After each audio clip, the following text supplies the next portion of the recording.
சொந்தங்கள் அனைவருக்கும் வணக்கம். இன்று வேல்மாறல் 32வது நாள். வேலும் மயிலும் துணை. வேலும் மயிலும் துணை.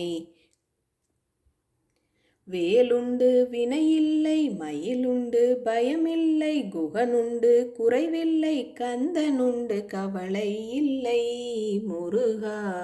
54வது பாடல். பழுத்தமுது தமிழ் பலகை இருக்கும் ஒரு கவிப்புகழ்வன் இசைக்குறுகி வரைக்குகையை இடித்து வழி காணும். திருத்தணியில் உதித்தருளும் ஒருத்தன் மலை விருத்தன் எனதுலத்தில் உரை கருத்தன் மயில் நடத்து குகன் வேலே. 55வது பாடல். தனித்து வழி நடக்கும் எனதிடத்து ஒரு வலத்து இரு புறத்து அரு அடுத்து இரவு பகற்றுணையது ஆகும். திருத்தணியில் உதித்தருளும் ஒருத்தன் மலை விருத்தன் எனதுலத்தில் உரை கருத்தன் மயில் நடத்து குகன் வேலே. வேலும் மயிலும் துணை. ஓம் சரவண பவ. ஓம் சரவண பவ. ஓம் சரவண பவ.